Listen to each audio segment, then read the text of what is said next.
سلام دارم، در خدمتون هستم با تحلیلی از شاخص کل. امروز شنبه 9/10/1402 هست. نقشه بازار رو با هم ببینیم. خب یه نکته‌ای در مورد اهرم و صندوق‌های اهرمی.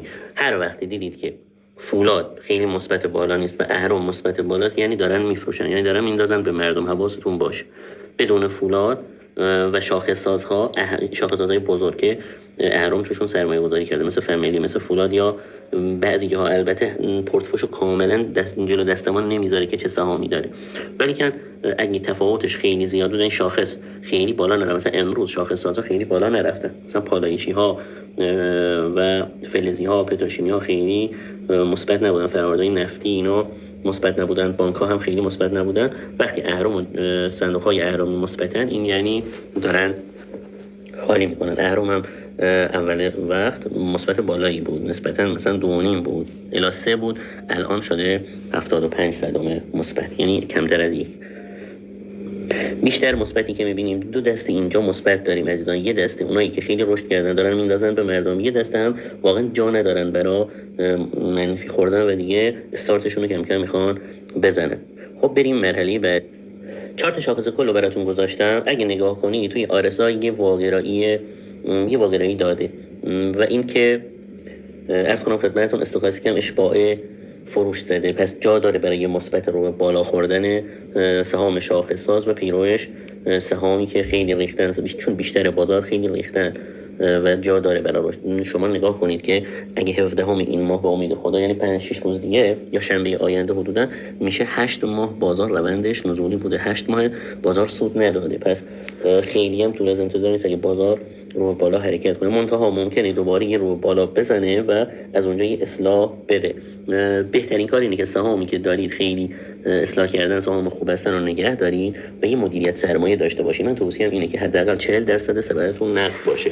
اگه بازار بخواد رکب بزنه و پایین بیاد یا اتفاقی بیفته، شما دستتون خالی نباشه و بازیگر نتونه ازتون سوء استفاده کنه. با 60% سبدتون برای خودتون سود کنید.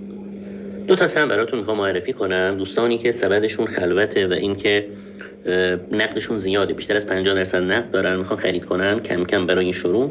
سهم یکیشون خنسیر هست. سهم خنسیر چارت بسیار زیبایی داره و مستعد یه رشد هست. البته شما باید پله‌ای خرید کنید. فعلا یه پله میخری و اینکه پولتو تقسیم کن چند پله خرید کنی، یا اینکه توی منفیات کم کم خرید کن. منظورم اینه که مثلا میخوای 100 میلیون تومان سهم بخری و 50 میلیونشو خنسیر بخر، 50 میلیون هم سیگنال بعدی که بهتون میگم. البته اینا پیشنهاد بررسی ان. من توی کانال ها هم گفتم کل کانال ها هیچ مسئولیتی در قبال سود و ضرر ندارم، چون عزیزان بازارهای مالی بسیار پر ریسک هستند و من صرفا پیشنهاد خرید بهتون دادم. و من از اطلاع بگم خودم از این دو تا سهم نخریدم، چون خودم سبدم یه تعداد سهم هست و روی همونا زومم و روی اونها کار میکنم. ولی که این دو تا هم مستعد رشد خودتون باز هم بررسی کنید. میتونید کم کم در منفی برای خودتون اضافه کنید یا پله‌ای بخرید. من خرید خودم اینه که میام میشینم با حوصله یه ماه برای خودم یه سهم میخوام جمع کنم، مثل حقوقی با حوصله برای خودم خرید میکنم. شما میتونید یه 3 پله 4 پله برای خودتون خرید کنید. پله اول اینو میتونید برای خودتون خرید کنید. بریم سهم بعدی. بهار یه غذای خوب و مستعد رشد هست، منتها یه خورده اینجا درجا داره، فعلا جا میده، وقت میده برای خرید. بازیگرش هم بازیگر خوبیه. خنسیر هم بازیگرش خیلی بازیگر مکاری است، حواستون باشه، چون الان خیلی ریخته. من گفتم خرید کنید، یهویی بالا میبره و یهویی کل سودی که داده رو پس میگیره. اون در مورد خنسیر بود. سهم بهار ملایم تره، این سهم ملایمه و اینکه حسابی ریخته و حسابی کفسازی کرده. این هم احتمال رشد داره.